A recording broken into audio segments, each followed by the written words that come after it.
안녕하세요. 이번 시간에는 설비보정 기사 필기 제2과목 설비 관리 및 윤활 문제 21번에서 문제 40번까지 보도록 하겠습니다.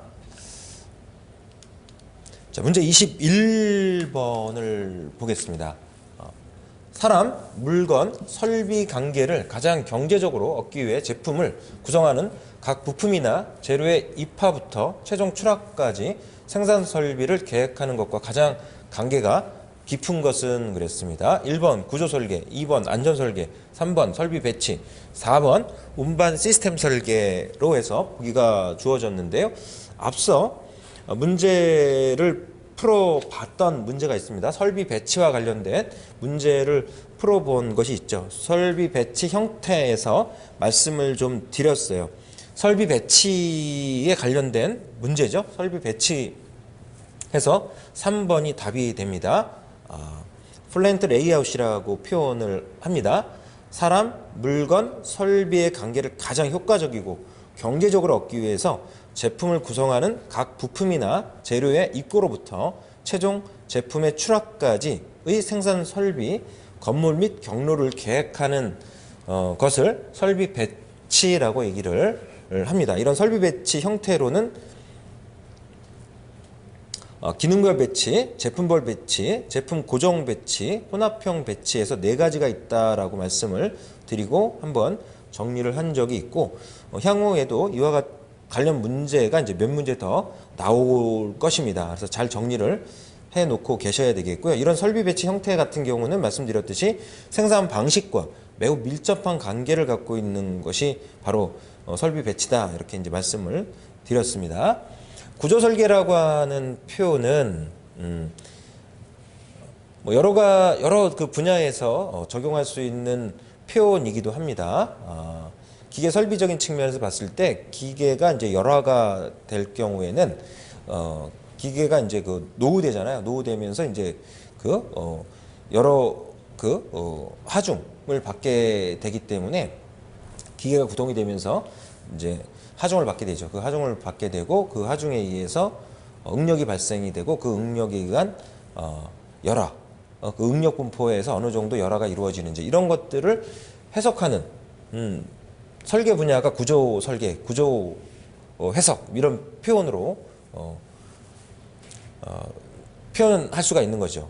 구조 해석, 구조 설계 이런 표현을 할 수 있습니다. 이렇게. 그다음 이제 안전 설계라고 하는 거는 기계 설비에 있어서 기계 설계라든가 모든 설계에 있어서 가장 첫 번째 덕목은 안전 설계죠. 안전.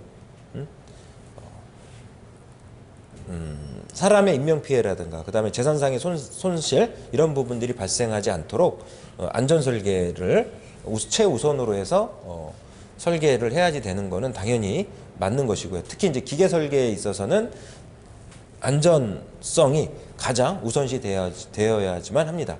기계 구동으로 인해서 인명피해로 인한 또 경제적인 손실 이런 것들이 발생하지 않도록 안전성을 고려해서 설계가 이루어져야 된다. 이런 것들이 돼야 되겠고, 그다음 보기 4번에 이제 운반 시스템 설계라고 하는 건 재료를 원자재를 입고를 시키고 또 제품을 만드는 과정에서 여러 공정을 거치면서 부품들을 이동을 시켜야지 되고 최종 제품이 완성이 돼서 그 최종 제품이 조립 라인까지 이송돼 와서 조립 라인에서 제품을 완성시켜서 그 제품을 완성된 제품을 출하하는 과정까지에 있어서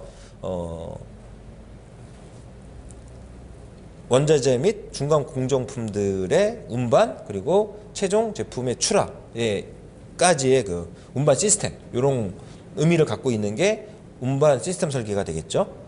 자, 전체적인 공정 라인에서 고려되어야 할 그런 내용으로 볼 수가 있는 겁니다. 문제 21번은 3번 설비 배치 문제다, 이렇게 봐야 됩니다. 다음 문제 보겠습니다. 22번 문제입니다. 공장 설비 관리에서 설비를 분류할 때 각종 기호법을 사용하게 된다. 다음 중 뜻이 있는 기호법의 대표적인 것으로 기억이 편리하도록 항목의 첫 글자나 그 밖의 문자를 기호로 사용하는 것은 그랬어요. 각종 기호법에는요, 1번 기억식 기호법, 순번식 기호법, 세고 분식 기호법, 십진 분류 기호법 이런 방법들이 있어요. 이런 방법들이 있는데 문제상에서는 기억이 편리하도록 항목의 첫 글자나 그 밖에 문자를 기호로 사용했다라고 그랬어요. 이런 기호법은 기억식 기호법이라고 얘기를 합니다. 1번 기억식 기호법. 예를 들어서 선반이다 그러면 영문으로 레더라고 표현이 됩니다. LATH 레더라고 표현이 되죠. 그래서 선반은 첫 글자 L을 따서 라지 L로 이렇게 표기를 해줘요. 그라인딩 같은 경우에는 연삭 작업이죠. 그라인딩 같은 경우에는 라지 G. 밀링 작업 같은 경우 밀링 머신 같은 경우에는 라지 M. 이런 식으로 각각의 작업의 언어에 해당되는 공작기계 언어에 해당되는 그 첫 글자를 따가지고 기억을 하게끔 표시를 해주는 거죠. 각종 기호법 그런 걸 이제 기억식 기호법이라고 얘기를 해요. 기억식 기호법 답은 1번이 됩니다. 순번식 기호법이라고 하는 거는 뭐 기준을 잡아서 예를 들어서 뭐 구입선으로 해서 넘버링을 붙이는 거예요. 1번, 2번, 3번. 뭐 선반은 1번, 그라인딩 작업은 2번, 그다음 밀링은 3번 이런 식으로 해서 순번을 매겨서 넘버링을 해서 기억을 하게끔 하는 표시. 그걸 이제 순번식 기호법이라고 얘기합니다. 순번식 기호법. 3번의 세고분식 기호법이라고 하는 거는 세를 가시하다 뭐 이제 그룹을 이렇게 지는 거죠. 1번에서 50번까지는 선반, 51번부터 100번까지는 연삭기, 101번부터 150번까지는 밀링 이런 식으로 이제 일정 범위의 숫자를 하나의 종류에 해당시켜서 표시하는 기호법이 세구분식 기호법이라고 얘기를 합니다. 그리고 십진분류 기호법이라고 하는 건 십진법이죠. 십진분류 0에서부터 9번까지의 그 숫자를 이용해서 십진분류를 적용시켜서 표시하는 기호법을 십진분류 기호법이라고 얘기합니다. 이런 십진 기호법의 또 예로 볼 수 있는 게 이제 좀 분야는 좀 다를 수 있습니다만 도소분류법 이런 것이 있어요. 도소분류법 같은 것도 십진분류 기호법에 해당이 되는 거로 볼 수가 있는 것이죠. 22번의 답은 1번 기억식 기호법 이렇게 적용이 됩니다. 다음 문제 봅니다. 23번 문제입니다.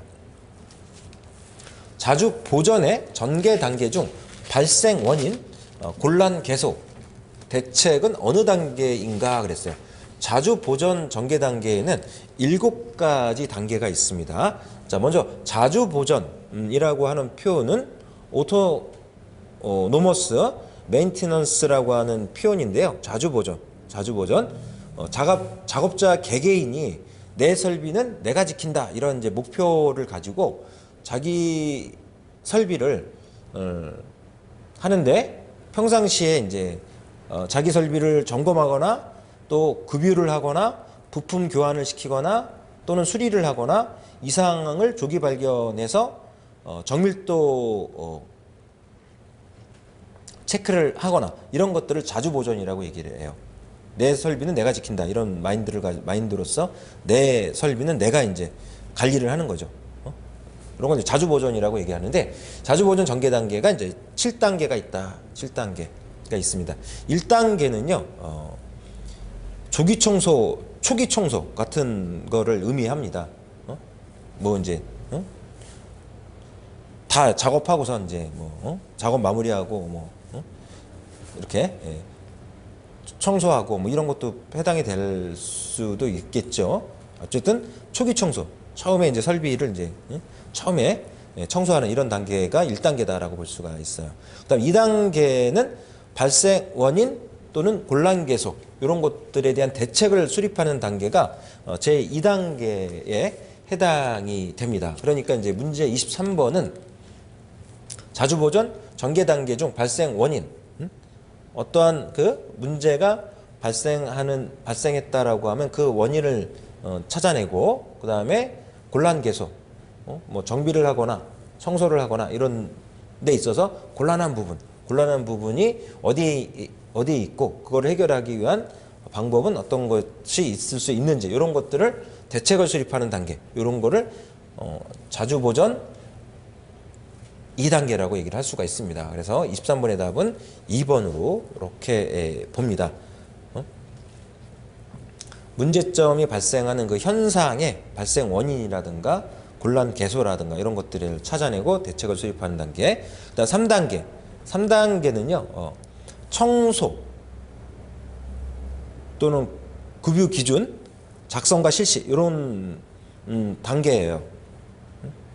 청소를 하거나 청소를 하는 그런 기준을 만들어서 실시를 하거나 기름을 급유하거나 또는 윤활유 같은 거 급유하고 이런 거에 대한 기준을 작성하고 실시하는 단계 3단계로 봅니다. 그다음 4단계는요. 총점검 단계라고 해요. 4단계를 총점검 단계라고 얘기를 합니다. 요 총점검 단계에서는 기초교육이 이루어질 수가 있는데 그 기초교육의 테마가 4가지가 있습니다.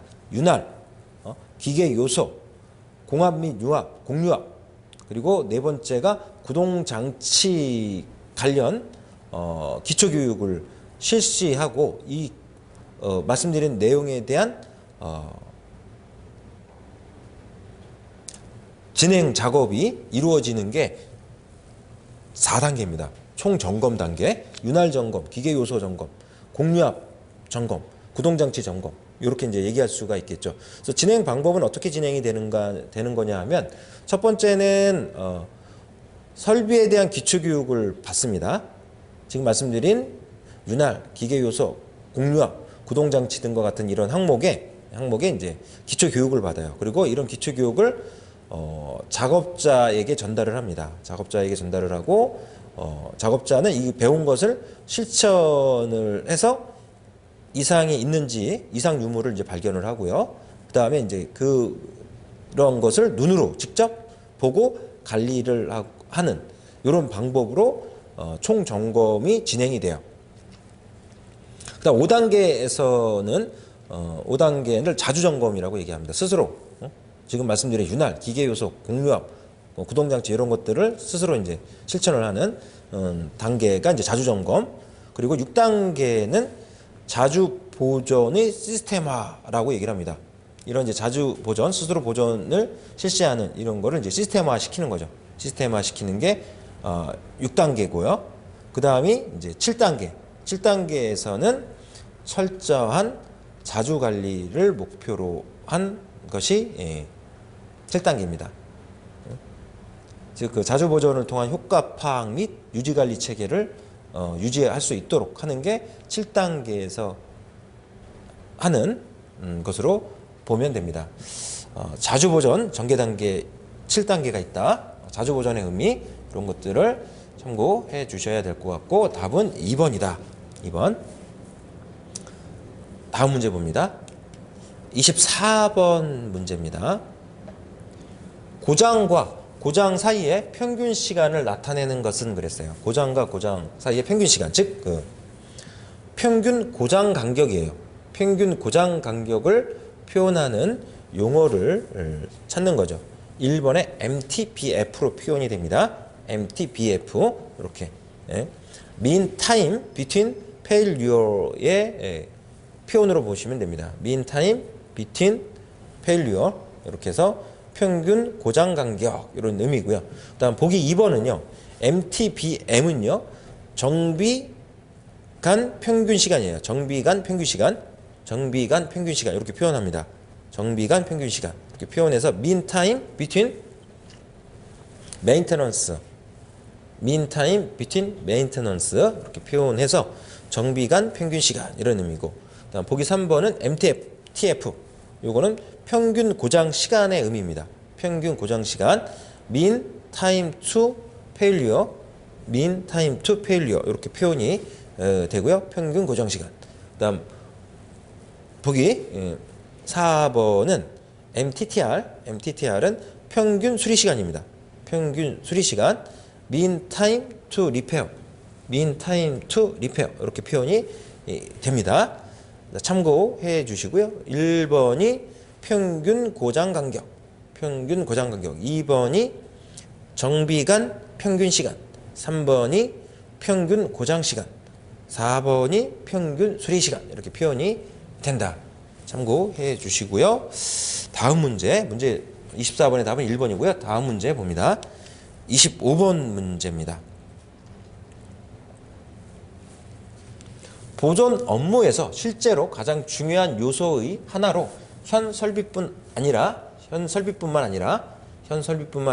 잠재적인 설비 설계 향상 또는 미래의 설비 구매에 대한 의사결정을 위한 중요한 기반이 되는 설비 관리 기능은 그랬어요. 설비 관리 기능에는 네 가지가 있습니다. 일반 관리 기능, 기술 기능, 실행 기능, 지원 기능 이렇게 해서 네 가지가 있습니다. 일반 관리 기능, 보기 4번에 일반 관리 기능, 보기 2번에 기술 기능, 그다음 보기 2번에 지원 기능, 그리고 실행 기능이 실시 기능이겠죠. 이렇게 이제 네 가지 형태가 있어요. 설비 관리 기능에는 설비 관리 기능의 종류가 아닌 것, 뭐 이런 식으로도 문제가 나올 수도 있겠습니다만 지금 문제에서 설명하고 있는 기능은 3번의 기술 기능입니다. 기술 기능. 보조 업무에서 실제로 가장 중요한 요소의 하나로 현 설비뿐만 아니라 잠재적인 설비 설계 향상 또는 미래의 설비 구매에 대한 의사결정을 위한 중요한 기반이 되는 설비 관리 기능. 이게 이제 기술 기능이다. 이렇게 보면 돼요. 기술 기능. 1번에 보기 1번에 실시 기능. 실시 기능은 실행 기능이라고도 표현해서 설비 관리에 필요한 직접적인 행동에 대한 기능 이렇게 보면 돼요. 설비 관리를 하기 위해서 행하는 직접적인 행동에 대한 기능, 실시 기능, 실행 기능 이렇게. 그리고 이제 이번에 지원 기능이라고 하는 거는 설비 관리에 필요한 인력, 교육, 자재, 설비 등을 공급하는 기능입니다. 지원 기능은 설비 관리를 하기 위해서 지원하는 기능 이렇게 보는 것이죠. 설비 관리에 필요한 인력, 교육, 자재, 설비 등을 공급하는 기능. 다음 보기 4번에 일반 관리 기능. 일반 관리 기능은 설비 관리상 필요한 행정적인 부분에 관한 기능이에요. 행정 업무에 관련 기능, 일반 관리 기능 이렇게 보면 되겠습니다. 그래서 25번의 답은 3번으로 봅니다. 기술 기능. 자, 이렇게 보고요. 다음 문제 보겠습니다. 26번 문제.